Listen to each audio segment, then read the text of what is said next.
wala naman akong masamang intensyon sa pagpuri ko sa kanya. Gagamutin ko na lang siya at kawawa naman. Ikaw ang una kong papatayin. Gutom na ako. Ibigay mo na sa akin at bibigyan kita ng maraming ginto. Wala akong pakialam sa ginto mo. Oras na para matapos ang sigalot na ginawa mo. Yeah!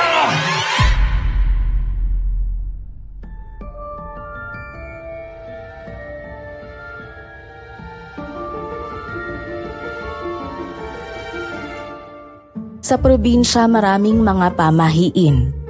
Lalo na ang usog at ang pagpapalaway sa mga bata kapag nausog ang mga ito. Ang ibang tao naniniwala rito. Samantalang ang iba naman ay hindi. Gusto kong ibahagi ang karanasan ko nang mausog ang aking pamangkin. Para maunawaan niyo ang lahat, tawagin niyo na lang ako sa pangalang Fernando. At ito ang aking kwento.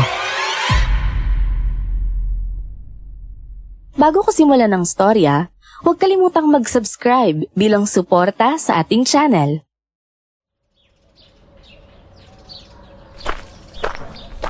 Iha, ang kinis talaga ng kutis mo. Para kang labano sa kaputian. Alam mo, nakakainggit ka kasi ang mga bata ngayon parang kinupkup ng buwan sa ganda. Salamat po, Lola. Nakaya naman po, sobra naman po yung papuri nyo. Tsaka sabi po kasi ni Tio Fernando, sa Labanos daw talaga ako pinaglihin ng nanay ko eh. Ah, kaya naman pala. Ako nga pala si Rufina. Bagong lipat lang ako dito sa baryo nyo. Hello po, ako po si Grace. Tapos yung Chong Fernando ko po, yung gwapong panday. Lola, salamat po sa papuri niyo sa pamangkin ko. Welcome mo kayo dito sa baryo namin. Hindi ko lang talaga maiwasang purihin ang pamangkin mo. Kapag nakakita ako ng dalisay na kagandahan, pinupuri ko talaga. Hindi lahat ng tao pinagkakalooban yan. Bait niya naman po. Parang nagkaroon tuloy ako ng lola dahil sa inyo. Kung gusto mo, pwede mo akong ituring na lola, iha. Minsan ang dugo hindi lang nakikita sa pamilya, kundi sa puso rin. Ang lalim naman po ng sinabi niyo, Lola. Salamat po. Ayos lang na tawagin ho kayo ni Grace ng Lola. Hindi niya ho kasi naabutan yung mga magulang namin na kanyang ina. Lahat ng salita iho may ibig sabihin. Kailangan lang matutong makinig ng mabuti. Masaya akong maging lola ni Grace.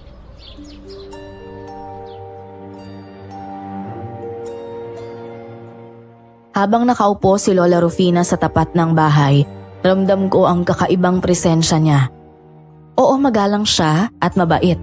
Ang bawat puri niya kay Grace may kakaibang diin at yung mata niya kakaiba ang kislap habang nakatingin sa pamangkin ko. Malambing ang bawat himas niya sa buhok ng bata. Tuwang-tuwa naman ito kaya napangiti na rin ako.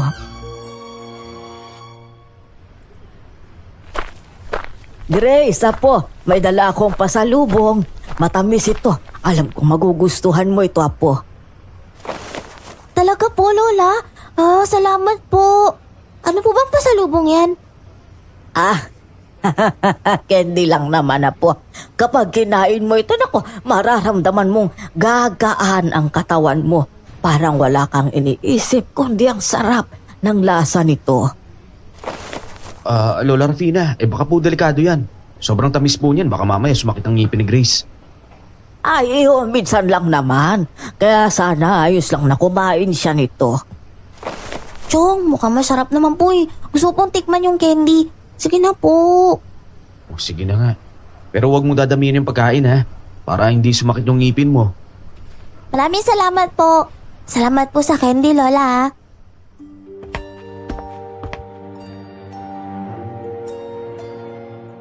Nakita ko kung paano kinain ni Grace ang kending bigay ni Lola Rufina. Napangiti ako dahil sa tuwang nakikita ko sa kanya. Dahil busy na siya sa pagkain ng candy, hindi na niya ako pinansin. Nakikita ko rin ang kasiyahan sa mukha ng matanda. Kakaiba ang ngiti niya habang ngumunguya ang pamangkin ko. Nakakataba ng puso. Dayo lang siya sa baryo namin. Gusto ko sana siyang pagdudahan pero hindi ko ginawa. Sabi nga ni nanay, hindi maganda ang manghusga ng kapwa. Lola Rufina, ang matanong ko lang ho. Nakapunta na ho ba kayo dito noon? Oo, iho. At ngayon lang ako nakabalik. Nakatira din ako dito noon. Kaya may mga naiwan akong alaala na gusto kong balikan. Wow, Lola. Siguro nakasama at nakilala niyo yung lolo at lola ko noon. Siguro nga. Huwag na natin pag-usapan yan, Lola. Gusto niyo bang magkape na lang muna? Ay, wag na. Alam mo, lahat nagbabago. Pero ang alaala, hindi naglalaho yan. Lagi itong bumabalik kung saan ito nagsimula. Medyo misteryoso po ang sagot niyo, Lola. Ang lalim po kasi. Misteryo ang buhay, iho. Hindi lahat dapat isinasalaysay ng diretsyo. May mga sikreto na mas mabuting maramdaman kesa maintindihan. Ang galing niya naman pong magsalita, Lola. Para kayong makata. Nanindig ang balahibo ko sa sinabi ni Lola Rufina. Hindi ko alam kung anong klase ng alaala ang binabanggit niya, pero ramdam kong may kinalaman yon sa mga pinagdaanan niya. Kaya siguro siya malapit kay Grace dahil may naalala siya dito. Habang nakikita kong nakikinig ang pamangkin ko, lalong lumalakas ang kaba ko. Hindi ko maintindihan kung bakit. Grace, kung sakaling hindi ka makatulog sa gabi, huwag kang matakot ha. Isipin mo na may isang lola na nagdarasal para sa iyo. Salamat po, Lola. Nakakagaan po ng loob yung sinabi niyo sa akin. Bakit naman po hindi makakatulong sa pamangkin ko? Wala naman pong problema si Grace sa pagtulog sa gabi ha. May mga bagay na hindi nakikita ng mata, iho. Minsan nararamdaman lang ng puso. Totoo po yun, Chong Fernando. Parang yung pangungulila ko kay nanay tsaka kay tatay. Hindi nakikita pero ramdam ko sa puso ko yun. At doon pumapasok ang mga gaya ko, apo. Yung kaya kang damayan kahit hindi mo hilingin para gumaan ang pakiramdam mo. Salamat ho, Lola. At naging close na kayo nitong pamangkin ko. Hindi lang po pala ako ang nagmamahal sa kanya eh. Alam mo kasi, kahit hindi ka duguyo kayang magmahal sa kanyang kapwa. Napangiti ako sa kanyang sinabi. Nararamdaman ko ang pagiging sincero niya sa amin ni Grace. Ang ganda ng pangaral niya. Ang bawat linya ng salita, may mas malalim pang ibig sabihin. Ayos lang naman sa akin ang pakikipaglapit ni Lola Rufina sa pamangkin ko para magkaroon din ito ng ibang kasama. Lola, may tanong lang po ako. Sana ho, hindi niyo masamain. Ano po ba talagang hanap ninyo sa sityo na to? Hanap? Siguro kapayapaan. Pero minsan hindi kapayapaan ang dumarating bagong ugnayan. Katulad nito, katulad namin ni Grace, hindi ba po? Ganda naman po na sinabi niyo, Lola. Tsaka sangayon po ako dyan. Pero bakit parang kay Grace lang nakatuon yung pansin ninyo? Marami naman pong bata dito sa lugar natin Dahil kakaiba siya. Hindi lahat ng bata nakikita ko katulad niya. Mabait, magalang. At kay Grace ramdam ko yon. Ang ibang bata kasi makakita lang ng matanda, matatakot nang. Ay nako, yung iba kukutyain ka pa. Pero siya hindi yun ang ginawa niya sa akin. Mas mabuti po kasing maging mabait sa kapwa natin Yun po yung palaging tinuturo ni Chong Fernando sa akin. Ang bait naman pala ng Chong mo, no? Sa ngayon, hayaan mong bantayan kita, iha. Huwag na ho, Lola. Baka po may mangyari pa sa inyo masama Ako na lang po bahala kay Grace. Ayos lang, iho. Masaya naman ako makatulong.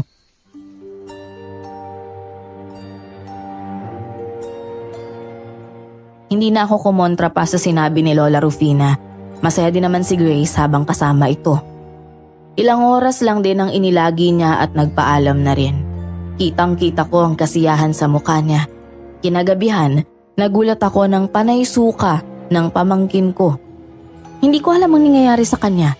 Nilalagnat din siya, kaya naisipan kong dalin siya kay Lolo Anselmo ang kapitbahay naming manggagamot. Fernando, nausog ang pamangkin mo. Lolo Anselmo, teka, totoo ba yung mga usog na to? Baka naman may sakit lang si Grace. Usog ang nangyari sa kanya, Fernando. Kaya dapat mo siyang palawayan sa umusog sa kanya para gumaling si Grace. Ayos lang ho ba talagang igamot yung laway sa kanya? Hindi yan basta laway lang.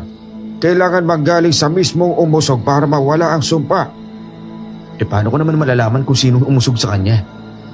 Sino ba ang kausap niya kahapon? May pumuri ba sa kanya? Pero siguraduhin mong mabait ang umusog kay Grace, ha? Baka mamaya mas lalo pang magkasakit ang bata. Si Lola Rafina lang naman nakausap niya eh. Siya lang naman ang pumuri sa kutis niya kahapon. O yan ang sagot. Baka nga siya ang nakausog sa bata. Dalhin mo na kagad si Grace sa kanya. O sige po. Sana lang wala akong pagsisihan dito. Mabilis kong pinuntahan ang bahay ni Lola Rufina. Mabuti na lang hindi yun kalayuan sa bahay namin. Pumayag akong palawayan siya kasi wala naman akong ibang pagpipilian. Habang buhat ko si Grace, maraming tanong at pangamba sa puso ko. Nanalangin din ako na sana gumaling na ang pamangkin ko kapag nalawayan na ni Lola Rufina na isa lamang dayo sa sityo namin. Magandang gabi po, Lola Rafina. Oh, magandang gabi rin sa iyo, Fernando. Ano ginagawa mo dito? Lola Rafina, pasensya na po sa istorbo. Si Grace po kasi, nilalagnat bigla. Ano? Kawawa naman ang bata. Pahigain mo sa papagat, gagamutin ko. Chong, ayoko. Parang nahihilo ako eh. Sandali lang naman to, Grace eh. Para gumaling ka na. Lola Rafina, nausog niyo ho kasi siya. Ako ba ang pinaghihinalaan mong umusog sa kanya? Opo, kayo lang naman po kasi ang kausap ni Grace kahapon eh. Wala naman akong masamang intensyon sa pagpuri ko sa kanya. Gagamutin ko na lang siya at kawawa naman. Salamat po. Sana gumaling si Grace pagkatapos niya siyang gamutin.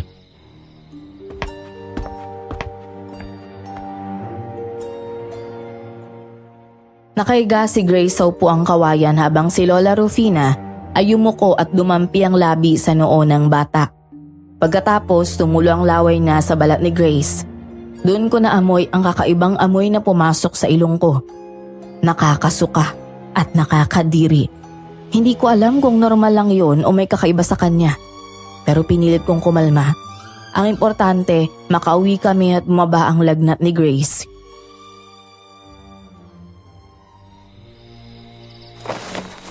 Kumusta na yung pakiramdam mo, Grace? Parang may kumapal sa lalamunan ko, Chong. Siguro, epekto lang yan ng laway ni Lola Rufina. Pero bakit parang malamig yung laway niya? Di ba dapat mainit yun? Hindi ko alam eh. Hindi rin kasi ako eksperto sa mga ganyan. Chong, natatakot ako eh. Baka may kakaibang sakit na pala ako. Huwag kang matakot. Nandito lang ako. Aalagaan kita. Chong, so wag mo ko iiwan na kung sakali may mangyari sa akin ha. Kahit anong mangyayari, hindi kita iiwan. At saka walang masamang mangyayari sa'yo. Ano ka ba? Habang pauwi kami, ramdam ko ang bigat ng bawat salita ni Grace. May kung anong gumugulo sa akin. Napansin ko rin ilang beses kong inamoy ang hangin sa paligid niya at parang may kaunting bahid na rin ang amoy na galing kay Lola Rufina. Imposible namang lumipat agad yun. Siguro nag-iisip lang ako ng sobra. Kaya kinalma ko ang sarili ko noong mga panahong yon. Ngunit akala ko gagaling na si Grace pero parang lumala pa ang kondisyon niya. Kaya pinuntahan ko ulit si Lolo Anselmo. Lolo Anselmo, napalawayan ko na ho si Grace kay Lola Rufina. Pero parang mas lumalala pa yung kalagayan niya ngayon eh. Mas lumalala? Aba, hindi normal yan. Dapat gumagaling na siya. Hindi na ho normal yung nangyayari sa kanya. Sa totoo niya, natatakot na po ako. Ngayon lang ho kasi nanlamig yung kamay niya eh. Kailan siya huli kumain? Kaninang umaga lang ho, pero ngayon ayaw na niyang kumain kahit lugaw eh. Naku, delikado yan. Baka may halong kulam ang nangyari sa kanya. Kulam? Hindi ba usog lang yung sinabi niyo kagabi? Mayroong usog na may kasamang kulam. Pero kung bagong salta lang yung si Rufina at may kakaibang amoy ang laway niya, nakakapagduda naman. Para akong binuhusan ng malamig na tubig sa sinabi ni Lolo Anselmo. Kulam? Hindi ko alam kung matatawa o matatakot ako eh. Hindi kasi ako naniniwala sa ganun dati. Pero ngayon, habang nakikita kong unti-unting nawawala ng kulay si Grace, parang gusto kong paniwalaan lahat ng kwentong kinukwento ng matatanda. Kung totoo ngang may kulam, kailangan kong malaman kung paano ito tatanggalin. Desperado na akong gawin ang lahat, kaya pinuntahan ko ulit si Lola Rufina kung totoo nga bang nakulam si Grace.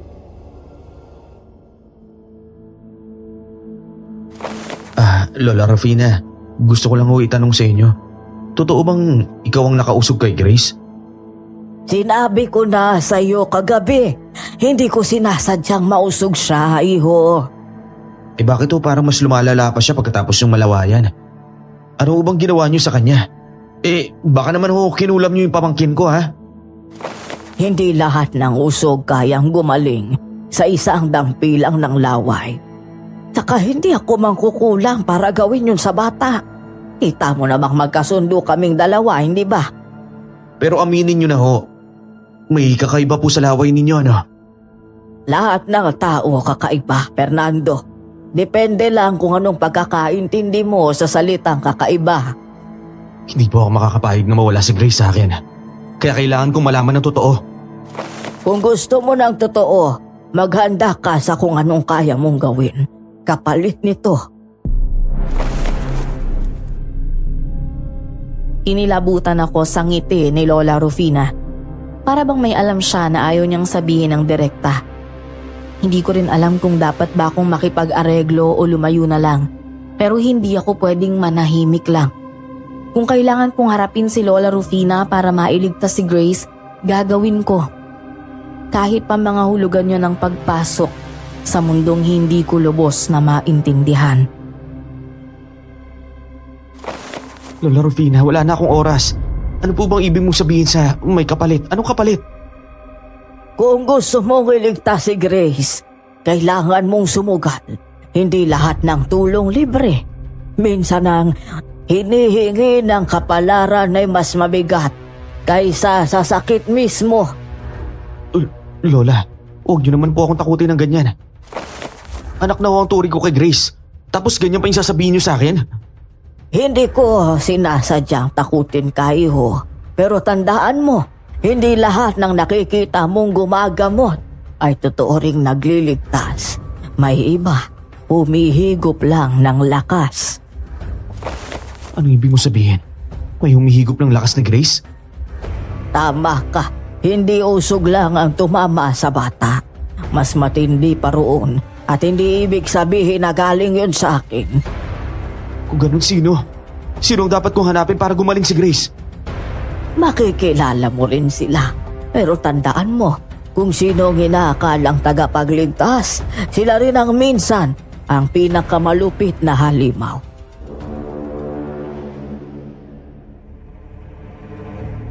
Parang umikot ang sikmura ko sa huling sinabi ni Lola Rufina.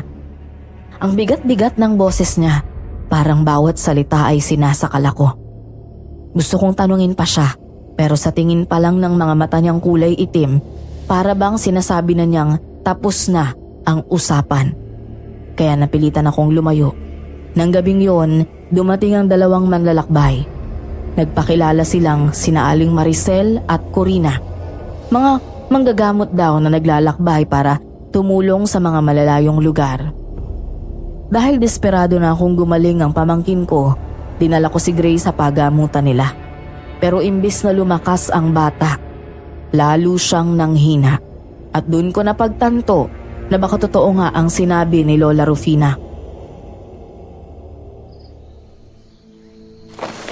Aling Maricel, Bakit parang hindi yata gumagaling si Grace?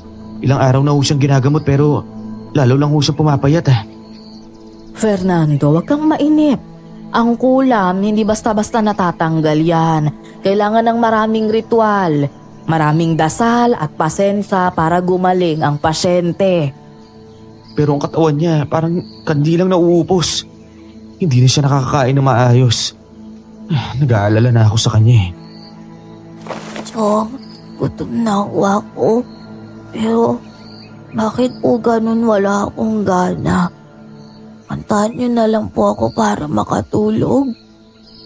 Grace, magtiis ka lang Hahanap ako ng paraan para gumaling ka. Kailangan mo lumaban, anak. Fernando, kung minsan hindi lahat ng sakit na dadaan sa ritual lang, may mga bagay na dapat na dahan-dahan sa paggagamot. Anong ibig mo sabihin, Corina? May alam ka ba sa sinasabi ni Aling Maricel sa akin? Hindi ko alam kung dapat ko tong banggitin pero napansin ko, tuwing dumarating si Mang Benedicto dito at bumibisita, nag-iiba yung hangin. Nagiging mas mabigat, pero may kakaibang amoy ng laway na hindi ko maintindihan Ano? Si Mang Benedicto?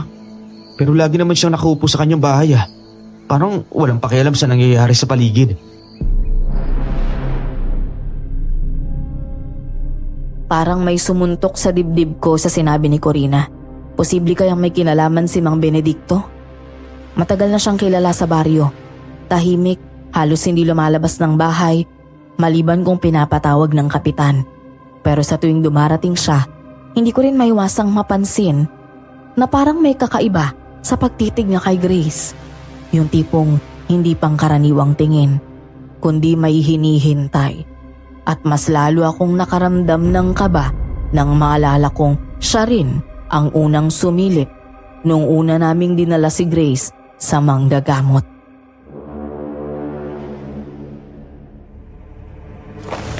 Sigurado ka ba? Baka naman namamalikmat ka lang o masyado mong iniisip yung mabahong laway na yun.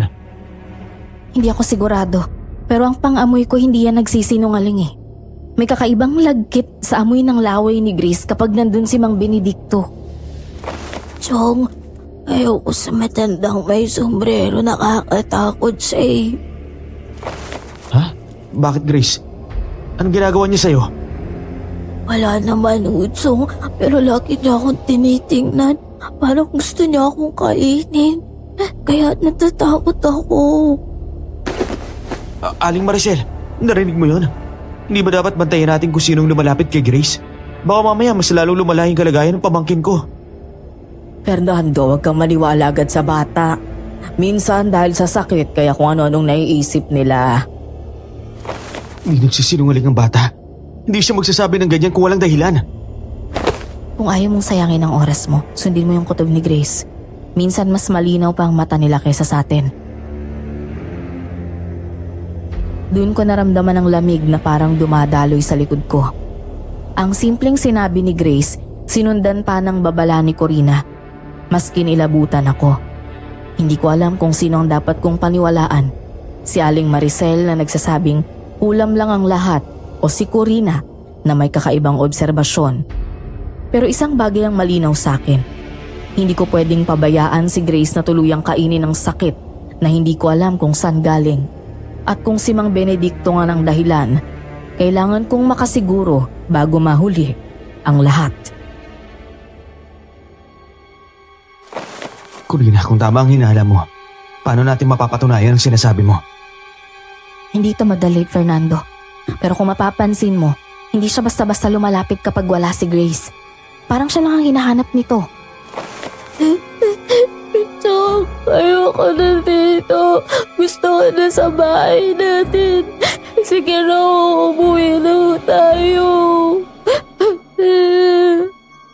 Grace, konting tiis lang Huwag kang bibitaw. Kailangan mong gumaling. Fernando, kung may duda ka sa amin, pwede mo naman siyang iuwi. Pero tandaan mo, wala nang ibang makakatulong sa bata kundi ang mga katulad namin. Kung ginagamot niyo nga siya, bakit lalo siyang nakakasakit? Hindi ba dapat gumagaling at lumalakas siya? Hindi lahat ng gamot galing sa kagustuhan ng Diyos, Fernando. May mga gamot na galing sa kasakiman ng tao. At kung totoo ang sinasabi mo, Corina, ibig sabihin, may mas malalim pang dahilan kung bakit pinapahirapan si Grace. Habang nakatingin ako kay Grace na parang lantang bulaklak, doon ko naisip na hindi lang siya basta nausog. At hindi lang ito simpleng kulam. May taong pilit na kumakapit sa lakas niya. At kung totoo ngang si Mang Benedicto ang punot dulo, kailangan ko siyang harapin. Hindi ko alam kung anong klaseng laban ang haharapin ko. Kung kailangan kong maging halimaw para mailigtas si Grace, gagawin ko. Isang gabi, nakarinig ako ng kakaibang kaluskos. Kaya nagmamadali akong pinuntahan ang pamangkin ko.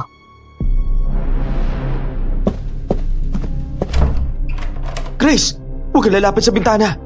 May naririnig akong kaluskos sa bubong. Chong, narinig ko yung kaluskos na yun, nakakatakot. Pusa ho ba yun? Hindi yun pusa, Grace. Huwag ka lalabas sa kwarto mo, ha? Isara mo ang bintana mo. Chong, natatakot ako. Ang dilim eh, tapos parang may multo sa labas, nakasilip sila. Diyos ko po, tulungan niyo po kami. Huwag kang lalayo, Grace. Kapag binuksan nila ang pinto natin, mamartilyohin ko sila sa kanilang buka. Panginoon namin, nakikiusap po ako sa inyo. Huwag niyo kami pababayaan ni Chong Fernando. Salamat po. Amen. Grace, hawakan mo kamay ko. Hindi ka nila makukuha ngayon hanggat nandito ako. Chong! Chong, ayan na ho sila, may anino sa pinto! Nakahanda na ako sa pagsugod nila kaya huwag kang magalala. Yakang-yaka ko na to. Biglang bumulaga ang mabigat na yabag sa pinto namin. Kasunod ng kaluskos na parang kinakayod ang tabla. Ramdam ko ang panginginig ng sahig sa bawat galaw ng nilalang. Hawak ko ang martilyo at sibat na ginawa ko mula sa bakal ng lumang rehas. Pawis na ang palad ko. Nang kumalabog ang bintana, nakita ko ang mapupulang mata na nakatitig diretso sa amin. Hindi tao ang nasa harap ko. Matatalas ang ngipin, matulis ang kuko at parang gutom na gutom. Bigla ko natulala pero agad akong gumalaw. Tumalon ako papunta sa bintana at binanatan ng martilyo ang kamay na pilit pumapasok sa loob. Kumalingaw-ngaw ang ungol na hindi ko malilimutan. Umuro ka, halimaw ka! Hindi ka makakapasok dito! Chong, yung ngipin niya ang talas, parang vampira. Oo nga, parang vampire siya. Ang baho ng hininga mong halimaw ka! Gutom na ako. Kailangan ko na pagkain! Hindi mo makukuha si Grace! Lalabanan kita! Ikaw ang una kong papatayin. Gutom na ako. Ibigay mo na sa akin at bibigyan kita ng maraming ginto. Wala akong pakialam sa ginto mo. Hawakan mo sandali itong ilawan ni Grace. Kapag pumasok siya rito, idiniin ko sa dibdib niya itong sibat. Sige, Chong, pero huwag kayo masyado lumapit sa kanya, baka makagat kayo. Ayos na ako makagat niya kaysa makuha ka niya. Tandaan mo yan. Pagkabiin ko ng sibat sa nilalang, umatungal siya at umurong saglit. Pero hindi siya tuluyang umalis.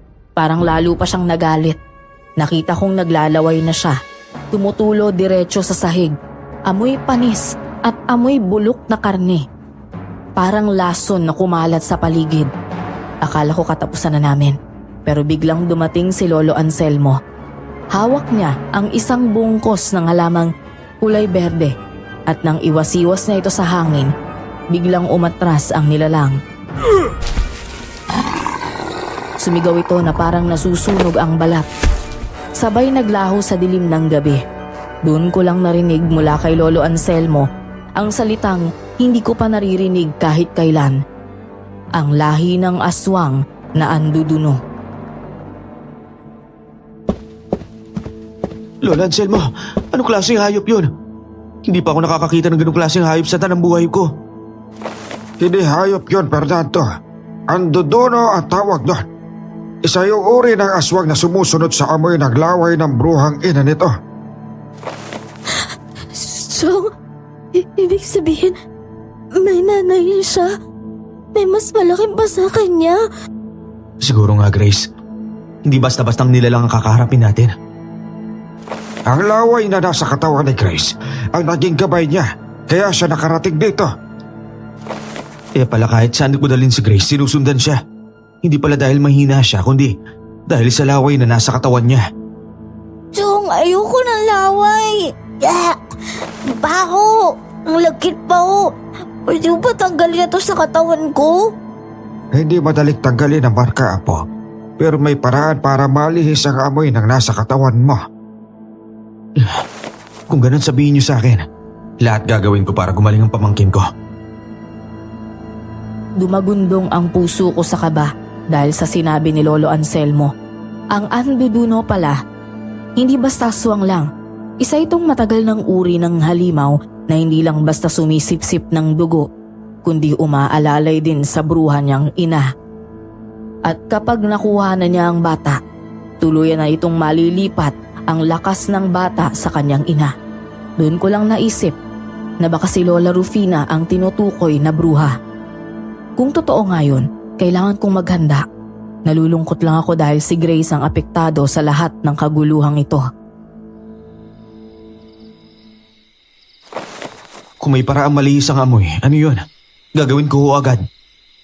Kailangan mong liguan ang bata sa halamang may matapang na amoy. Parang insenso pero isa yung likido. Chong, bulaklak po ba yun? Gusto ko yun kung mabango ha. Hindi yun bulaklak, Grace. Kailangan mo yun para maging ligtas ka. Chong, pwede bang juice na lang yung painom mo sa akin? Yung masarap. Sige na. Kung pwede nga lang sana, Grace, baka pinainom na kita nun. Pero hindi yun ang solusyon sa sakit mo. Hindi ito biro, Fernando. Kapag pumalpak ka, mas lalo silang lalapit kay Grace. Baka hindi lang isa, kundi marami sila. Mas pipiliin ko pong sumugal kaysa makitang pinagpepiesta ng mga halimaw ang katawan ng pamangkin ko. Kinabukasan, panay ang hikab ko. Hindi ako halos nakatulog kagabi. Binabantayan ko si Grace habang si Lolo Anselmo naman ay naghanda ng halamang gagamitin para malihis ang amoy ng laway. Pero hindi lang yun ang problema. Umaga pa lang, may balitang kumalat sa buong sityo. May 2 bangkay ang natagpuan sa magkaibang lugar. Parehong marka sa liig, kagat ng vampira. Napakagat ako sa labi ko. Kung hindi namin maagapan si Grace, baka siya ang sunod na magiging laman ng balita. Doon ko lang napagtanto, ang laban na ito ay hindi lang basta laban para kay Grace. Laban na rin ito para sa buong sityo. Kaya pinuntahan ko si Corina para kausapin. Siya ang naiwan sa pagamutan dahil umalis si Aling Maricel at may importante raw na gagawin. Corina, narinig mo ba yung balita? 2 patay kagabi, pareho may kagat sa leeg. Oo, Fernando. At hindi na ako magtataka kapag may anduduno. Laging may bangkay na iniiwan. So, hindi pa sila multo. Kasi sabi ni Ate Minda, kapag may kagat, multo raw ang gumawa nun eh. Hindi multo ang gumawa nun, Grace, kundi isang halimaw. Tama si Fernando. Ang multo nananakot lang. Ang anduduno, sisip-sipin ng dugo mo hanggang sa wala nang matira sa'yo. Kaya hindi tayo pwede magpabaya. Kailangan natin bantayan si Grace. Umaga hanggang gabi. Chong, baka pwede akong dun na lang sa ilalim ng kama mo. Baka mas ligtas ako dun. Pwede. Basta huwag lang kumain ng chichirya habang natutulog ako ha. Baka mamaya akalain ng aswang popcorn yun. Fernando, magseryoso ka nga. Hindi ito isang biro. Kailangan nating malaman kung sino talaga ang bruhang ina ng anduduno. Habang naririnig ko si Corina, bumalik agad sa isip ko ang ngiti ni Lola Rufina noong una kaming nag-usap. Ang ngiti niya, parang may tinatago at siya lang ang nakakaalam ng buong laro. Lalo akong kinilabutan. Kung siya nga ang bruhang ina ng anduduno na yon, ibig sabihin matagal na pala kaming nasa bitag niya. At kung totoo, baka hindi na sapat ang sibat o martilyong panlaban. Baka kailangan ko nang magdesisyon kung hanggang saan ko kayang isugal ang buhay ko para sa batang umaasa sa akin. Corina, sa totoo lang, may kutob ako. Hindi lang basta halimaw ang nasa paligid natin. Parang may taong nag-uutos sa kanila. Hindi lang kutob yan, Fernando. Kundi totoo yan. Nalaman ko kagabi, si Mang Benedicto, anak ni Lola Rufina. Ala, ibig sabihin naging apo ko ng bruha? Naku, Chong, ayoko na po sa kanya. Grace, hindi ganun yun. Pero mas nakakatakot nga kung talagang may connection si Mang Benedicto sa mga anduduno. Hindi lang koneksyon. Nasumpa ako dahil sa kanya. Naalala ko pa nung nalawayan ako ng bruhang yun. Akala ko pagagalingin niya ako eh. Yun pala, gagawin niya akong biktima ng kanyang anak. Hindi ko lang talaga matandaan ang mukha niya. Kaya pala minsan, naamoy kita eh. Amoy ginisang bawang na panis. Grabe ka naman, Grace. Pero tama si Corina. Kaya naaamoy kayo ng mga nilalang dahil sa laway na nakakapit sa inyo. Oo, at may nagligtas din sa akin, si Aling Maricel. Pero hindi tuluyang nawala ang sumpa. Kaya hanggang ngayon, parang may tanikala pa rin ako sa katawan ko. Habang nakikinig ako sa kanila, ramdam kong lalo pang bumibigat ang kaba ko. Hindi ko alam kung paano pa namin kakayanin kapag ang kalaban ay hindi lang laman lupa, kundi mismong mga aswang. Ang simpleng babaeng si Corina, na akala ko'y matapang, may tinatago rin palang sugat na hindi basta naghihilom. Samantalang si Grace naman, bata pa pero nakikisabay sa bigat ng sitwasyon gamit ang mga biro niyang nakakatawa. Doon ko lang naramdaman, ako lang talaga ang walang sumpa, kaya ako ang kailangan nilang sandalan. Kung ganoon, Corina, kailangan natin palakasin ng depensa. Baka may bakal pa ako sa kamalig eh. Tutulungan mo ba akong gumawa ng sibat at punyal? Sige, pero dapat may diskarte ka. Hindi lang pukpok ng pukpok. Gusto ko matibay ang pagkakagawa. Hindi parang laro ang pamalo sa perya, no? Ako na lang ang tagapunas ng pawis ni Chong. Para kang prinsipe na pinupunasan ng kanyang alalay, Chong. Oh, baka mamaya kalahin ni Corina, prinsipe ako. Kawawa siya, wala akong palasyo. Prinsipe ng kamalig. Bagay na bagay sa'yo, Fernando. Kahit walang palasyo. May puso ka naman. Grabe ka naman. Pero ayos lang dahil may puso pa pala ako. Ano, tutulungan mo ba ako? Oo naman. At kung kinakailangan, kahit ako na mismo ang maghasa ng gagawing sandata, ayos lang. Sanay naman ako eh. Baka mamaya maliitin mo pa ako eh. Yay! Para kayong mag-asawang gumagawa ng sandata. Ako na lang yung flower girl pag kinasal kayo, ha?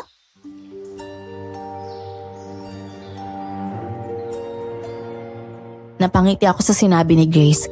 Hindi ko may tatangging may kakaibang init na bumabalot sa puso ko kapag kasama ko si Corina. Habang pinapanday namin ang bakal, napansin kong hindi lang kamay niya ang matibay, kundi ang puso niya rin. Hindi siya umaatras kahit alam niyang may sumpa pa sa kanya. Doon ko naisip, hindi lang laban para kay Grace ang kinakaharap ko, kundi laban ko rin para sa damdamin ko kay Corina.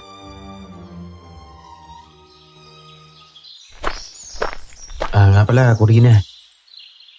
Sa bayan ba, anong madalas mong gawin kapag hindi ka gumagawa ng mga gamot sa kulam o kaya sa aswang? Simple lang, nagtitinda ako ng gulay kasama si nanay. Tapos tuwing linggo, pumupunta ako sa plaza para makinig ng tugtugan. Pagkatapos magsimba, ganun. Ikaw? Ako? Puro trabaho. Mag-ani, magbantay ng palay. Tapos umiinom ng kaping barako sa hapon. Minsan, naisip ko nga rin lumuwas ng Maynila. Pero lagi may pumipigil sa akin. Saka gumagawa din ako ng bahay. Kasama ko palagi yan si Grace. Baka naman hindi sa lungsod ang nakatadhana sa'yo. Siguro, kailangan mo ng babaeng magmamahal sa'yo at kasama mo sa pagbuo ng pamilya. Magiging masaya ka kapag may batang mag-aabang sa'yo tuwing uuwi ka. Ako yan, Ate Corina. Ako yung batang mag-aabang sa kanya. Pero kailangan may pagkain laging dala si Chong. Ay nako, Grace. Alam mo, mag-asos ka talaga kahit kailan. O paano ba yan? Kailangan mo pala siyang bigyan lagi ng pagkain tuwing uuwi ka eh. Ay nako, kahit iba't ibang pagkain pa ang ipasalubong ko sa kanya basta gumaling lang siya. Ayos na sa akin yun. Kahit mahirap ang buhay, kakayanin ko para sa kanya. At kahit mahirap, ayos lang kasi may mga taong umaasa sa'yo.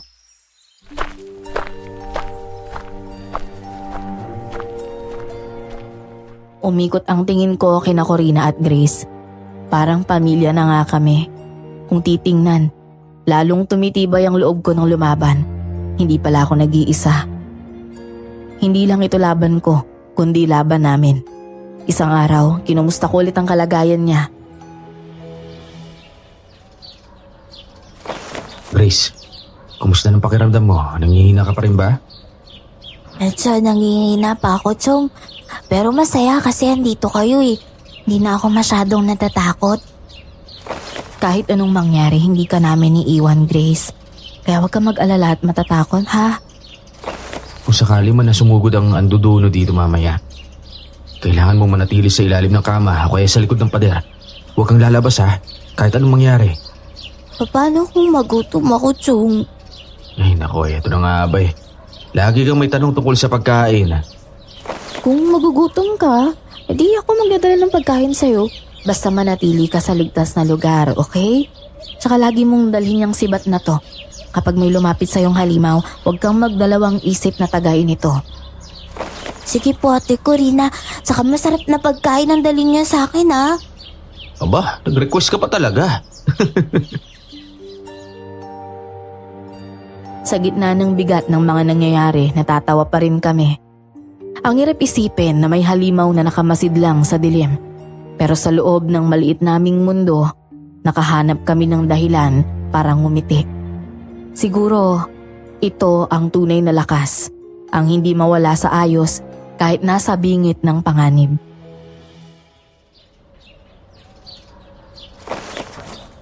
Corina, may isa pa akong tanong. Paano pala kung hindi natin mapigilan si Mang Benedicto? Kung hindi siya mapigilan, Fernando, kailangan natin siyang harapin. Pero hindi ibig sabihin papatayin natin siya agad. Kailangan muna natin siyang obserbahan kung siya nga ba talaga ang tunay na kalaban. Pero paano kung siya mismo ang gustong sumipsip sa dugo ni Grace? Doon na natin siya papatayin ng walang pagdadalawang isip. Nalaban din ako, Chong, at Ate Corina. Hindi mo na kailangan pang lumaban. Kami nang bahala sa kanya. At saka Grace, ayokong masaktan ka, ha? Fernando, hindi ka nag-iisa. Tandaan mo yan, ha? Kahit may bakas pa ng bruha sa katawan ko, makakalaban pa rin naman ako. Tatandaan ko yan, Corina. At habang nandyan ka, parang kaya ko rin harapin ng kahit sino. Kahit si Lola Rufina pa yan mismo. Sa mga salitang yon, parang tumibay lalo ang loob ko. Oo, natatakot ako at naguguluhan pa rin sa revelasyon na anak pala ni Lola Rufina si Mang Benedicto. Pero kung may kasama akong kagaya ni Corina at makikita ang ngiti kagaya ng kay Grace na nagbibigay ng liwanag sa dilim, hindi ako urong. Kahit pa dumating ang anduduno ngayong gabi, handa ako na salubungin sila. Kinagabihan, kinausap ko si Lolo Anselmo tungkol sa halamang gamot na ginawa niya.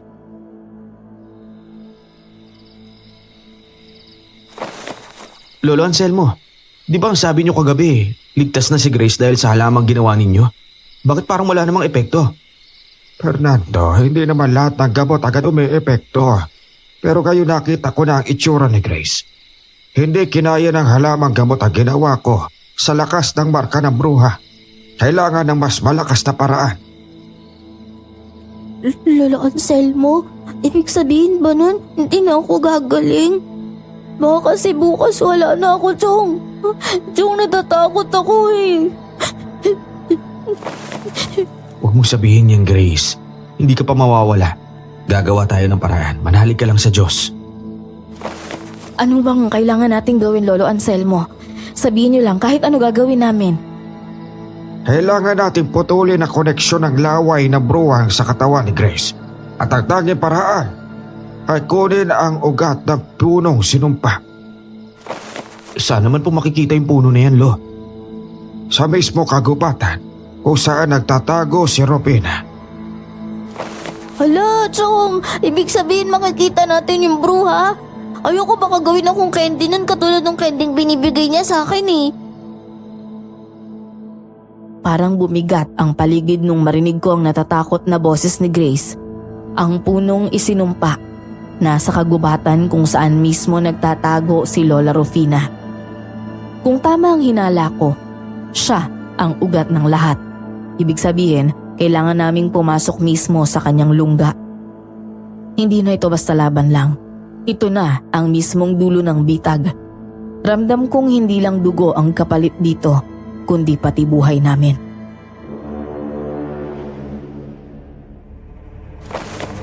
Corina, kung tutuloy ba tayo, sigurado ka ba?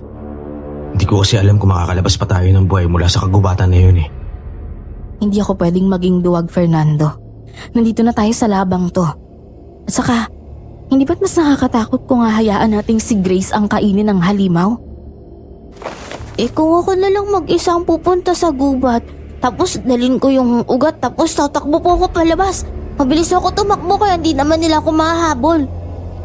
Hindi pwede ang iniisip mo, Grace. Hindi to isang laro lang at baka matakot ka lang at mapahama ka pa. Tama siya, Grace. Dito ka lang sa ligtas na lugar. Kami nang kukuha sa ugat na yon, ha? Pero kailangan nyo ng gabay. Hindi sapat ang sandata at tapang lang, mga apo. Kailangan ko ring sumama para ituro ang puno sa inyo. Lo, ibig sabihin pati kayo malalagi sa panganib.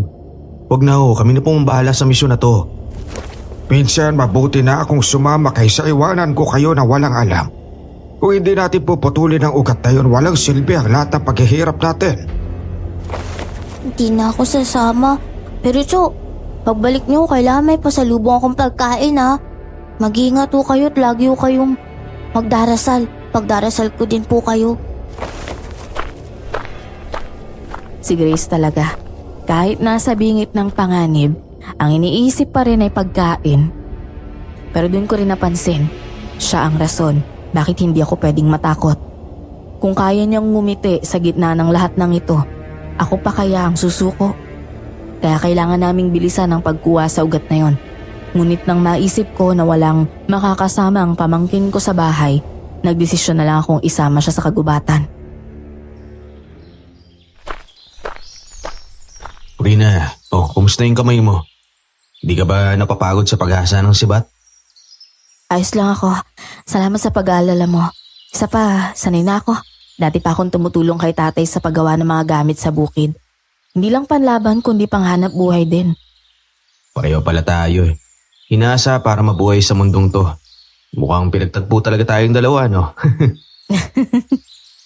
May teknik ka pala sa pambobola, no? Siningit mo pa talaga yan, ha? Naku, Chong! Baka mamaya may love ko kay ate Corina niyan ha. Ganda-ganda ng smile mo. Aba, bantay ka ba o si Cupido ka? Ayaw mo na siya, Fernando, nagbibiro lang naman siya eh. Baka gusto lang niyang gumahan ng loob natin bago tayo makipaglaban. Seryoso, Corina. Salamat ha. Hindi ko alam kung kakayanin ko to kung wala ka. Hindi mo kailangan magpasalamat.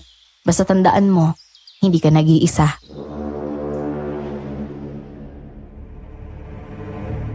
Minsan sa gitna ng dilim, may ilaw na hindi mo inaasahang makikita mo. Ganon ang tingin ko kay Corina. Hindi ko masabi, pero sa bawat salita niya, parang mas tumitibay ang loob ko. At sa mga ngiti ni Grace, para bang may paalala na may dahilan pa akong mabuhay bukod sa sarili ko. Dahil nga walang kasama ang pamangkin ko, nagpaiwan na lang si Lolo Anselmo. Bala ko kasi sanang isama ang bata, pero hindi pumayag ang matanda.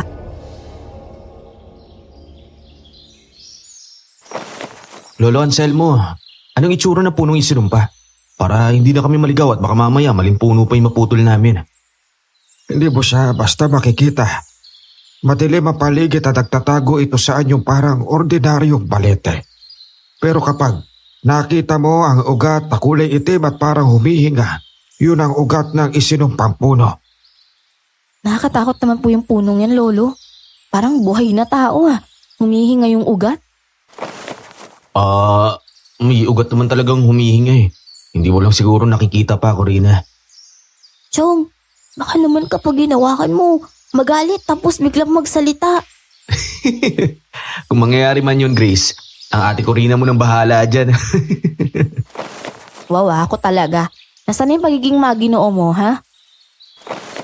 Kung akong kakausap sa kanya, sasabihin ko lang na, Puno, huwag ka naman madamot. Bigyan mo naman ako ng ugat mo kahit isang peraso lang. Ganon. Alam mo Grace, pagtatawanan ka lang nun.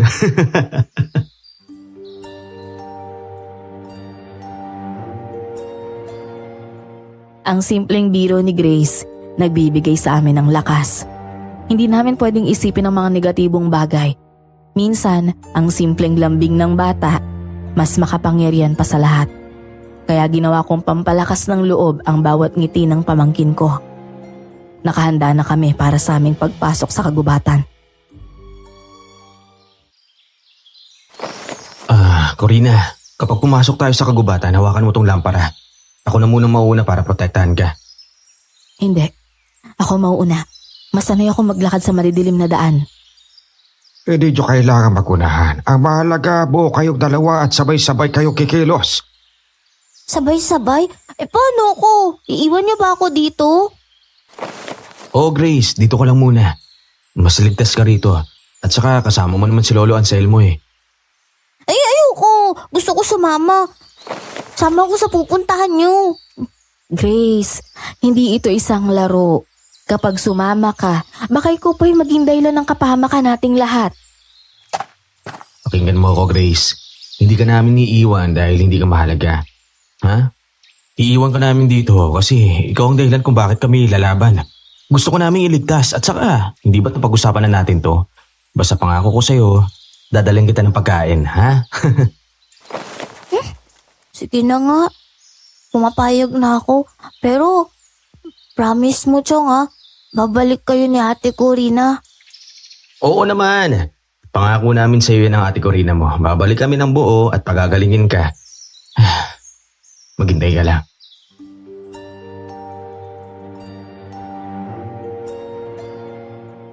Naramdaman kong tumibay lalo ang loob ko. Hindi ako nakaramdam ng takot. Hindi na ito tungkol sa halimaw. Tungkol ito sa pangakong binitiwan ko kay Grace at sa tiwalang ibinigay sa akin ni Corina at ni Lolo Anselmo. Handang-handa na akong harapin si Lola Rufina at ang punong isinumpa. Kahit anong mangyari babalik ako dahil may batang naghihintay sa akin at may pusong natutong kumapit sa dilim. Ilang sandali pa nga, nakarating na kami sa kagubatan.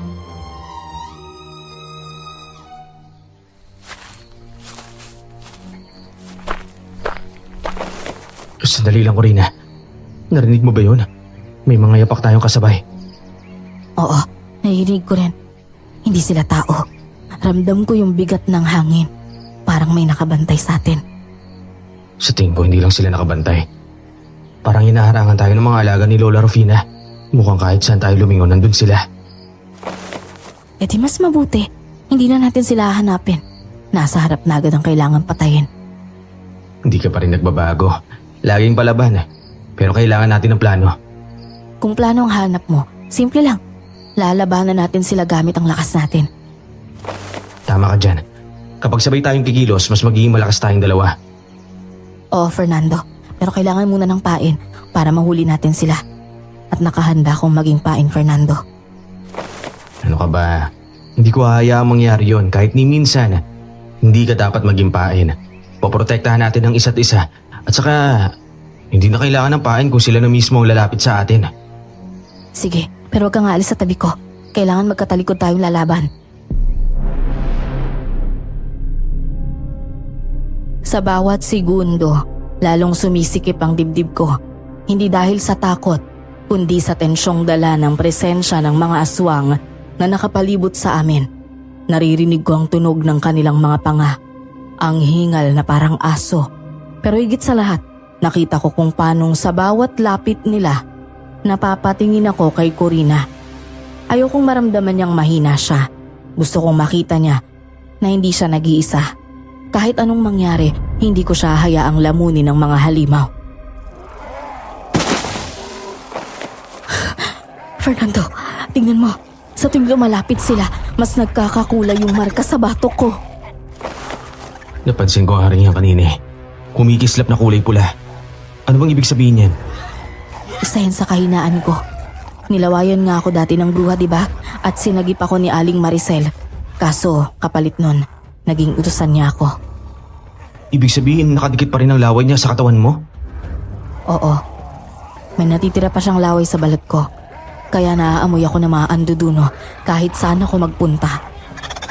Teka, ibig sabihin, mas delikado ka kaysa sa akin, ganun ba? Mga wala silang awa. Kaya pala hindi sila tumitigil, para silang mga asong ulol. Tama ka. Kapag hindi natin natapos to agad, babalikan nila si Grace. Hindi ako papayag na makuha nila ang pamangkin ko. Kailangan natin bilisan. Oras sa kalaban natin. Para akong binuhusan ng malamig na tubig. Ang bawat salita ni Corina parang nag-iiwan ng marka sa utak ko. Hindi ko alam kung anong mas mabigat. Ang katotohanang may sumpa siyang dala o ang posibilidad na balikan ng mga halimaw si Grace. Doon ko naramdaman, hindi lang halimaw ang kalaban namin, kundi oras. At mas lalo kong naintindihan na hindi lang ito laban ng katawan, kundi laban din ng isip at puso. Kung ganyan ang lagay mo, bakit hindi mo sinabi kagad? Kasi ayokong makita mo kung mahina. Ayokong maging pabigat sa laban natin. Pabigat? Uy, ano ka ba? Huwag mong sabihin yan sa sarili mo. Kahit may marka ka pa dyan, hindi magbabago na ikaw ang dahilan kung bakit lumalaban ako. Alam mong corny mo minsan, no? Hindi ko alam kung seryoso ka ba o niloloko mo lang ako eh. Kung niloloko kita, di sana sinabi ko nang ikaw ang ilaw sa dilim ko. Hindi, di ba? Ikaw yung dahilan kung bakit hindi ako natatakot na makipaglaban. Kayong dalawa ni Grace ang lakas ko. Aba, may ganong linya. Ang mabuti pa, tapusin na natin ang kalaban natin. Libre lang naman ang banat eh. Pero seryoso ako. Lalaban tayo hanggang sa uli. Para kay Grace at para sa sitio ang laban na to, Fernando. Ang hirap iwasan ng ngiti kahit nasa gitna ng kaguluhan. Totoo nga siguro, minsan mas matapang ang puso kaysa sa sandata. Pero hindi rin pwedeng puro biro. Ang paligid ay lalong dumidilim at naririnig ko ang pagaspas ng pakpak. Malapit na sila. Kung hindi kami kikilos ngayon, baka ito na ang huling beses na makasama ko si Corina. Fernando! Ayun na sila sa kaliwa mo! Nakita ko na. Ako nang bahala sa kanya. Batayan mo yung likod ko. Kailangan maging malakas ang pakiramdam mo. Tandaan mo na aamoy nila ako. Ano naman ngayon? Hindi nila alam na aamoy ko rin sila. Mga amoy na bulok na karne. Ewan ko sa'yo. Pero sige, ako ang bantay mo. Pero lalaban din akong kasama mo. Sige, at tandaan mo, magkakampi tayo. Fernando, huwag kang masyadong lumapit sa kanila at baka malawayan ka. Lagi ako nag-iingat. Kung may lalapit sa'yo, tatagayin ko kagad. Tingnan natin kung makakasabay sila sa akin. At nag-umpisa na ang banggaan namin. Isang aswang ang tumalon mula sa puno na may pangil na parang kutsilyong napakatalim. Inunahan ko siya ng suntok sa panga. Sabay saksak ng itap. Tumalsik ang mainit niyang dugo. Nakakadirit ang lagkit. Kasabay nun, narinig ko ang sigaw ni Corina. Nakita kong umilaw na naman ang marka niya. Tila nagbabaga. Hindi ko alam kung kaya pa niya. Pero sa ngayon, wala kaming ibang pagpipilian kundi lumaban hanggang dulo. Corina! Kaya mo pa bang lumaban? Oo, pero mas lalong sumasakit yung ulang marka ko kapag masyado ako nasusugatan. Parang sinusunog yung bato ko eh. Ucha, kung pwede ko lang ilipat sa akin yung sakit na nararamdaman mo, ginawa ko na. Tiisin mo lang muna. Uubusin ko lang mga halimaw na to. Mag-iingat ka. Lalaban pa rin ako. Titiisin ko na lang yung sakit. Kaya nga magkakampi tayo eh. Kung kaya mong tiisin, kaya ko rin gawin yun. Sana nga ganun lang kadali eh. Pero huwag ka mag-alala, hindi pa ako sumusuko. Hindi lang ikaw ang ayokong iwanan. Hindi ko rin iiwan si Grace. Sige na! Eto sa'yo! Habang nakikipaglaban kami, ramdam ko ang bawat pintig ng puso ko. Hindi lang ito laban para mabuhay. Laban ito para sa pangako namin kay Grace at para kay Corina na ngayon ay kitang-kita kong pinipilit tumayo kahit hirap na hirap siya. Ang dilim sa kagubatan at parang walang katapusan. Pero sa kislap ng marka niya at sa init ng dugo naming lumalaban, alam kong may liwanag pa rin kaming pinanghahawakan. Hindi to matatapos ngayon, pero hindi kami uurong. Chong! Chong, tulungan niyo ako! Grace, ano ginagawa mo rito? Di ba iniwan ka na namin sa ligtas na lugar? Fernando, tingnan mo. Si Lolo Anselmo, hawak niya ng mahigpit si Grace. Lolo Anselmo, ano ang nangyayari? Akala ko ba kakampi ka namin? Ay, nako mga hangal. Simulat sa pool kakampi ako ni Rupina, ano ba? Kinagamit ko lang kayo para mahuli ang mga andudunong na kalaban ko. Pati si Grace ginamit mo sa kasamaan mo. Bata lang siya. Paano mo kami nagawang traidorin? Hindi ko siya tinitignan bilang isang tao. Alam mo, tinitignan ko siya bilang isang susi. Ginagamit ko ang kanyang sakit para mapalapit ako sa inyo. Wala kang kaluluwa, Lolo. Mas pinili mo ang kapangyarihan kaysa kabutihan. Alam mo bang pinakaayaw ko sa lahat? Yung ginagamit ang bata para sa sariling kagustuhan. Kung gusto mo ng laban, makikipaglaban ako sa iyo pero bitawan mo si Grace! Akala mo magagawin ko yon? Hindi ako taga. Para akong binuhusan ng kumukulong tubig dahil sa namumuong galit sa puso ko. Nakita ko kung paano kumapit si Grace sa kamay ni Lolo Anselmo. Nanginginig pero walang magawa. Hindi ko akalaing ang taong kinilala naming mabait na manggagamot ay halimaw pala. Parang biglang gumuho ang lahat ng tiwala ko. Pero hindi ako nagpatinag. Hindi ko hahayaang magtapos ang lahat ng ito. Kung siya nga ay isang anduduno, kailangan ko na siyang tapusin. Akmang aatakihin ko siya nang biglang lumabas si Mang Benedicto. Mang Anselmo! Ang dami mo nang niloko. Pero ngayon narinig ko na ang lahat. Dito na matatapos ang pagkukunwari mo. Ay, Benedicto. Sakto naman ang pagdating mo. Ikaw ang huli kong target. Kapag napatay na kita, makukuha ko na kapangyarihan mo at ako na magiging pinuno ng mga anduduno. Mang Benedicto? Ibig sabihin kanina ka ba nandyan? Oo, Fernando. Talagang binabantayan ko siya. Hinihintay kong lumabas ang tunay na kulay ni Mang Anselmo. Kung ganun, magtulungan na lang tayo. Hindi natin siya kayang harapin kung hindi tayo magtutulungan. Tama ka, Corina. Mang Benedicto, magsanib puwersa na ho tayo. Sigurado ako matatalo natin siya. Kung ganda ka na, Fernando, hawakan mo ito patalim na may ukit. Itaga mo ito sa kanyang puso. Yan ang kayang sumira sa laban ng anduduno. Kung gano'n, tama ka ng taong nilapitan. Hindi ko talaga siya tatantanan hanggat hindi siya namamatay. Biglang kumidlat sa langit at kasabay nun ang pagbagsak ng hangin na parang sigaw ng gubat. Doon ko nakita ang anyo ni Lolo Anselmo. Dahan-dahan siyang nagbagong anyo.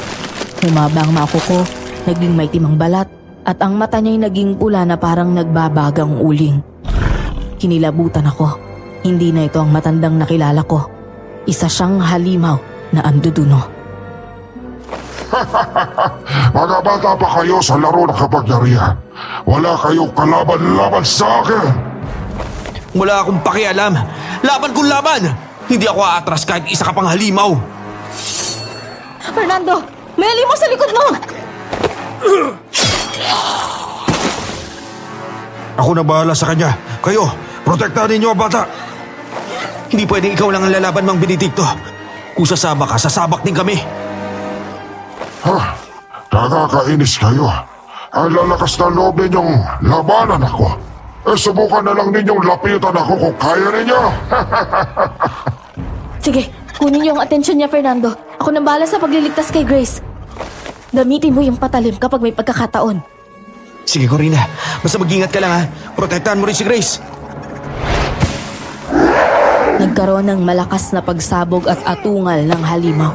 Ang bawat galaw ni Lolo Anselmo ay parang bagyo. Isang hampas ng kamay niya. Tumalsik ang puno. Nagulat ako. Nagliparan din ang mga ibon. Ako at si Mang Benedicto ay parang mga dahong hinahampas ng hangin. Pero hindi kami tumigil. Lahat ng galaw niya ay sinasalubong namin ng sibat. Itak na sinamahan namin ng dasal. Ang tibok ng puso ko parang tambol na walang hinto sa paghampas. Nagulat naman ako nang biglang dumating si Aling Maricel.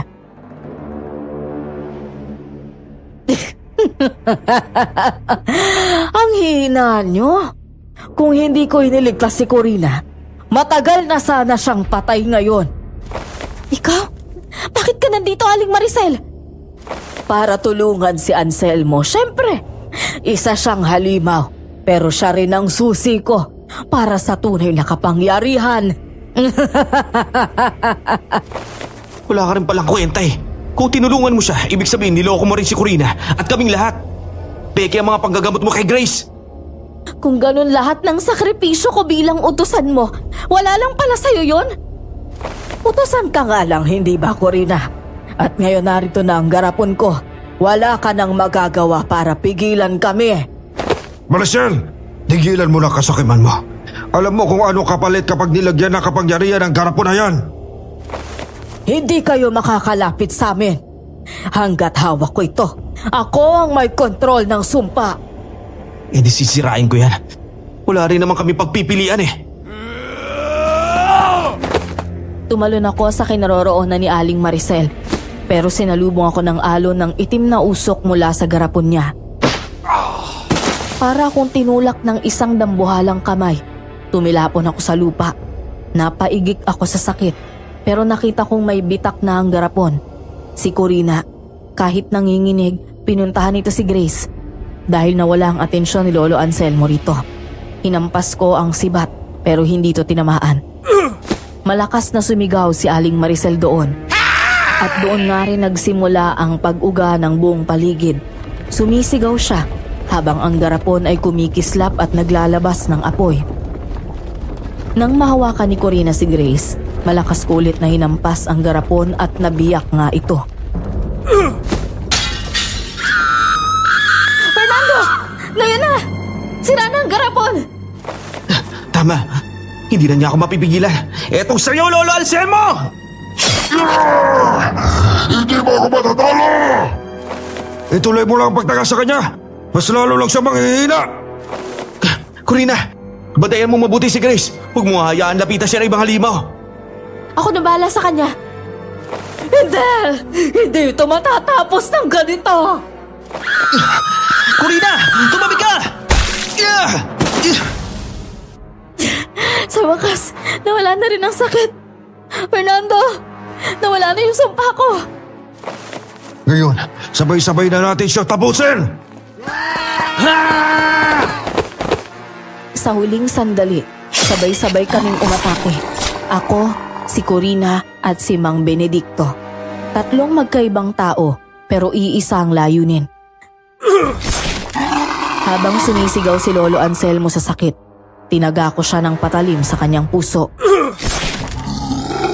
Tumilapon siya sa lupa, bumapang at bago pa man siya makabangon, nagdilim ang mata niya at unti-unting nilamon ng apoy mula sa kanyang katawan. Si Aling Maricel sumabog kasama ang garapon at naging abo. Nawala ang sumpa kay Corina at sa unang pagkakataon, nakita ko siyang nakangiti nang walang takot habang ako nanginginig pa rin. Pero hindi dahil sa takot, kundi dahil alam kong natupad ko ang pangako ko kay Grace na mabubuhay ako matapos ng laban. Pero akala ko magiging masaya na kami. Hindi pa pala dahil buhay pa si Lola Rufina, ang bruhang ina ni Mang Benedicto.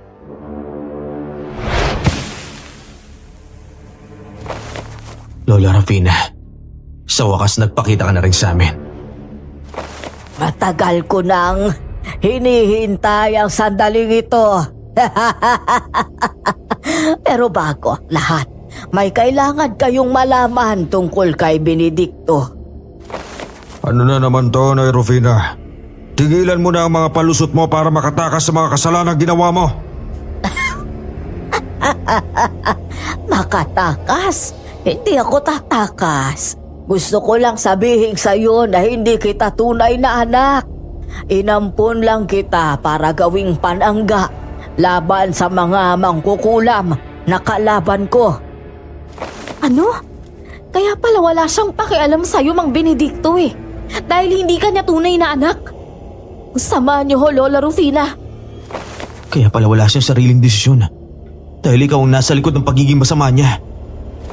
Ngayon, alam ko na kung bakit hindi ko nararamdaman ang pagmamahal mo sa akin. Kung akala ko katugo mo ko, buong buhay ko ipinaglaban ang pangalan mo at ang pamilya natin. At ngayong alam mo na ang totoo, Mang Benedicto, pipiliin mo pa rin ba ang isang yan? Hindi na ako magpapaloko pa. Parang sumabog ang hangin sa paligid. Hindi dahil sa laban, kundi sa bigat ng revelasyong inilabas ni Lola Rufina. Kita ko kay Benedicto ang panginginig ng kamay niya. Para siyang batang biglang iniwan ng magulang. At sa totoo lang, naawa ko. Pero ganun talaga siguro. Minsan, ang pamilyang inaakala mong tunay, sila pa pala ang pinakamalaking kasinungalingan sa buhay mo. Fernando, Rida, patawarin niyo ako. Akala ko tama ang ginagawa ko. Akala ko pamilya ko si Nanay Rufina at kailangan ko siya protektahan. Hindi kita masisisi kung nagkamali ka, Mang Benedicto. Pero ang mali, hindi na pwedeng ituloy. Kailangan mo nang magdesisyon ngayon kung magiging masama ka o magiging mabuti kang tao. Kung gusto niyong bumawi, ngayon na ang tamang oras.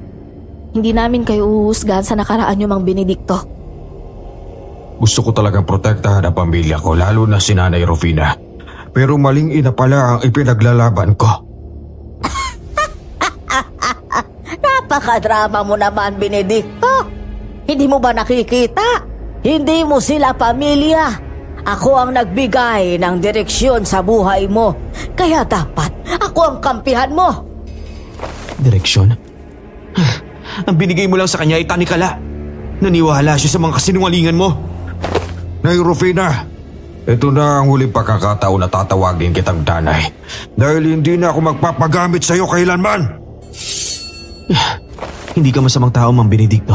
Nagawa mo lang ang maling desisyon mo dahil sa masamang nilalang na yan. Pero ito na ang oras para ituwid mo ang pagkakamali mo.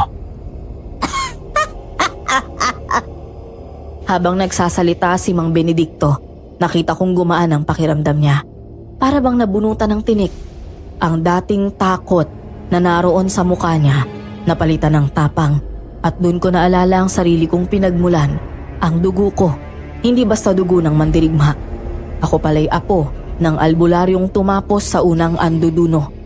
Ngayon ko lang inaramdaman at siguro kaya naging matapang ako dahil sa dugong nananalaytay sa ugat ko at naging lakas ko rin ang mga mahal ko sa buhay. Lola Rufina! Akala mo ikaw ang magwawagi sa laban na to? Hindi namin yung papayagan. Anong pinagsasasabi mong matatalo mo ako? Hindi niyo matatalo ang bruhang aswang na katulad ko. Fernando, ibig mong sabihin, Apo ako ng albularyong pumatay sa unang anduduno noon. Ako ang itinakdang haharap kay Lola Rufina. Kung totoo man yan, hindi mo ko kayang tapusin. Ako ang ugat ng lahat ng nilalang dito. At oras na para putulin ang ugat na yan, Rufina. Tama. Hindi ako ang lalaban sa iyo, Rufina. Kundi kaming lahat. lahat ng lakas ko, ibibigay ko na ng todo para kay Grace, para sa lahat ng inosente. Mga hangal! Hindi nyo alam ang tunay na lakas ng anduduno!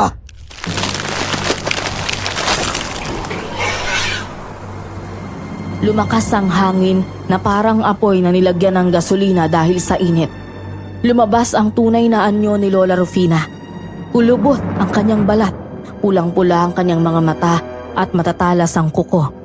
Sa tingin ko nga, mas matalim pa ito sa espada. Para siyang hayop na naging halimaw. Pero hindi na ako matras dahil kung siya ang ugat, ako ang palasong tatapos sa kanya. Fernando, sa kanan mo! Hindi ako papayag na mapahira na kasamaan mo! Ako na bahala sa kaliwa. Rufina! Harapin mo ako kung tunay ka matapang!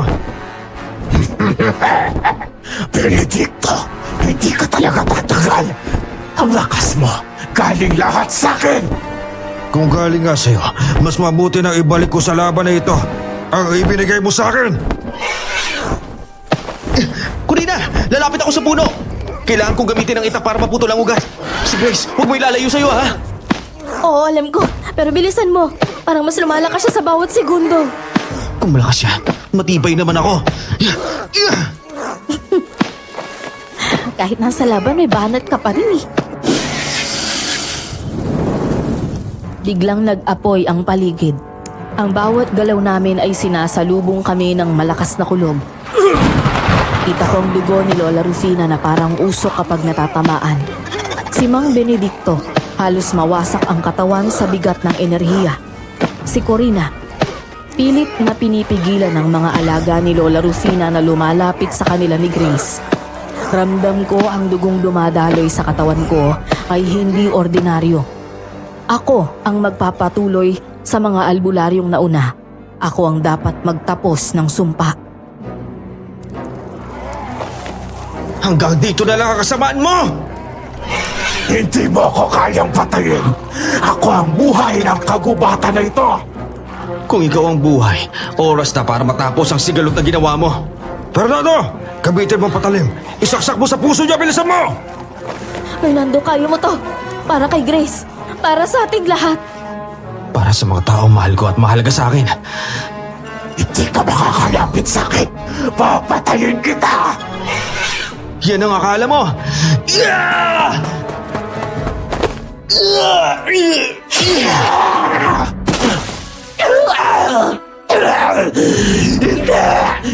Hindi ba? Yun! Sabay-sabay na natin siya tapusin!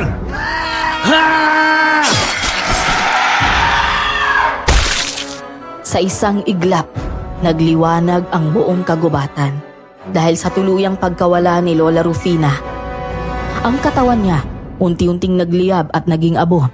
Sumigaw siya pero ang sigaw na yon ay naging musika ng paglaya. Natapos na ang sumpa, tumigil na ang pagaspas ng pakpak ng mga aswang. Lahat sila'y biglang naglaho, parang usok na tinangay ng hangin. Huminga ako ng malalim. Sa wakas, tapos na rin. Si Corina nakangiti habang hawak si Grace. Si Mang Benedicto nakaluhod, umiiyak.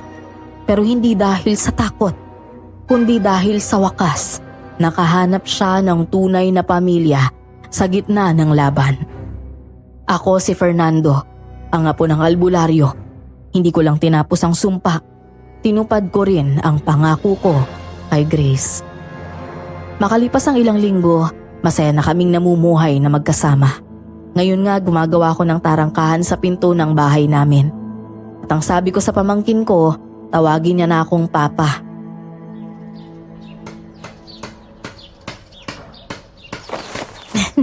Fernando, baka masyado mong inihigpitan yung tornilyo. Baka bukas din, pati pintuan hindi na bumukas. Mas mabuti na yan. Kaysa naman basta na lang tayo pasukin ng aswang. Isipin mo na lang, Corina. Para na lang din to sa kaligtasan ninyo. Papa, kung ako ang aswang, kakatok muna ako. Ayoko mabasag ang bakal na gawa mo eh. Kung ikaw ang aswang, Grace, kahit buong tarangkahan pa yan, pagbubuksan pa rin kita. Mas mabuti na nga ang handa kaysa mahuli ng walang alam. Natutunan ko yan sa mahabang panahon ng pagkakamali ko noon. At least ngayon magkakampi na tayong lahat. Hindi na tayo maghihiwalay sa laban. Oo nga.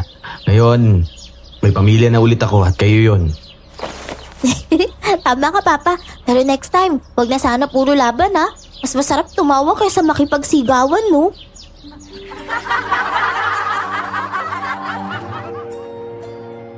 Habang humahalakhak si Grace, parang unti-unting nagiging normal ulit ang lahat. Ang dating bahay na pinamugaran ng kaba, napalitan ng halakhak at ingay ng tawa na namin. Ramdam ko na rin ang ibang klase ng hangin sa sityo. Presko at kalmado. At kahit nakapasan pa rin kay Mang Benedicto ang bigat ng nakaraan niya, kitang-kita ko ang sinseridad sa paraan ng pagbabantay niya sa aming sityo. Hindi na siya alipin ng kasinungalingan. Ngayon, siya na ang bantay ng lugar namin.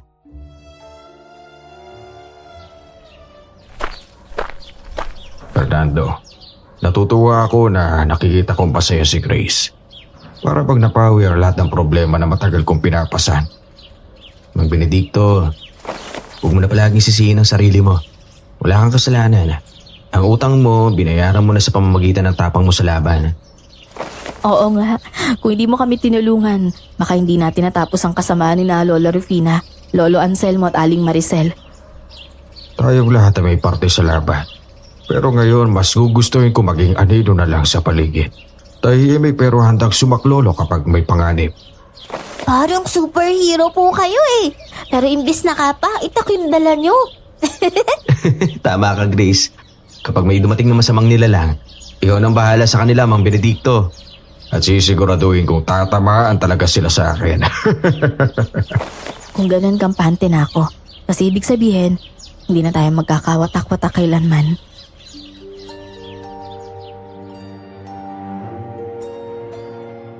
Napatingin ako sa mga mukha nila. Si Corina na minsan ang pinahirapan ng sumpa, ngayon'y malaya na at mas matatag. Si Grace na pinahirapan ng sakit dahil sa usog at kulam, ngayon tumatawang parang walang nangyari. At si Mang Benedicto na minsan kong itinuring na kalaban, ngayon naging tatay-tataya namin. Sabi nga nila, minsan ang pamilya, hindi lang dugo ang batayan, dahil pinipili mo rin kung sino ang papapasukin sa buhay mo. Papa, ang tarangkahan natin parang matibay pa sa simbahan ah. Paano na yan kung may bisita tayo? Baka hindi na makapasok niyan. Ayos lang, Grace. Kung tunay silang bisita, tatawag muna sila sa labas. Kung hindi, di doon sila maghihintay hanggang umaga. Ewan ko sa'yo. Parang gusto mong gawing kulungan tong bayo natin ah. Hindi to kulungan, Corina. Nag-iingat lang talaga tayo. Oo nga po, masabuti nang mag-ingat tayo kaysa mahuli ang lahat. Magkaisa tayong lahat para sa kapayapaan ng ating sityo. Sangayon ako dyan. At ako ang opisyal na panday at bantay ng lahat. At ako dapat ang reyna ah. At ako prinsesa. Ako? Siguro ako ang general na tatahimik lang at nagbabasit dito sa sityo natin.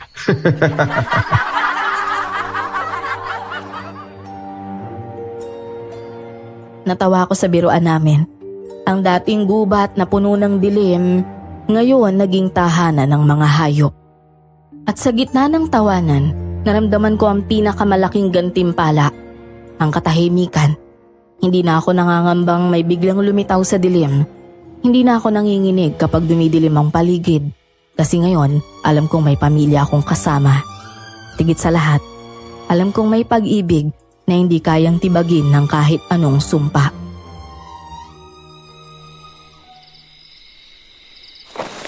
Fernando, may naisip ako. Hindi ba't ang dami nating pinagdaanan? Siguro, panahon na rin para magdesisyon tayo para sa hinaharap natin. Ano naman tong hinaharap na sinasabi mo, Corina? Simple lang naman eh. Gusto ko makasama ka, hindi bilang kakampi sa laban, kundi bilang asawa at katuwang sa buhay. Mama! Papa! Sa wakas, kala ko, ako pa magpo-propose para sa kasal niyong dalawa eh. Aba, hindi na pala uso ang lalaki nag-aalok ngayon. Bakit? Hindi ba pwede? Kung gusto naman natin ng isa't isa, bakit ko papatatagalin, di ba? Siyempre pwede no.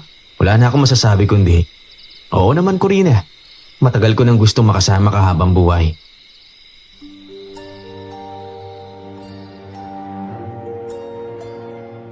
Makalipas ang isang linggo, ginanap na ang kasal namin ni Corina. Walang engranding handaan, walang bonggang bisita, pero sapat na ang mga taong nandun. Si Grace na abot-tenga ang ngiti, si Mang Benedicto na tahimik pero alam kong masaya, at si Corina na parang liwanag ng umaga.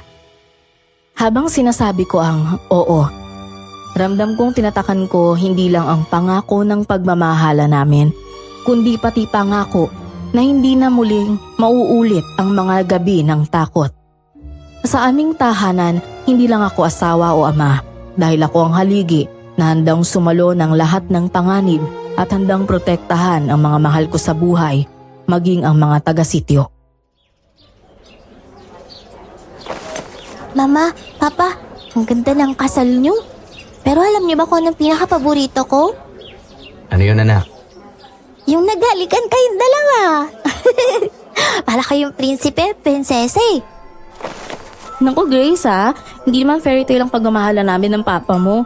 Pero kung totoo man yun, ikaw ang prinsesa namin. At ang tahanang ito ang kaharian natin. At ako ang tapat na tagabantay na kahit kailan ay hindi aalis sa tabi ninyo. O diba? Magiging matapang ako sa pakikipaglaban sa kaaway. Yay, kumpleto na tayo. Oo Grace, kumpleto na tayo.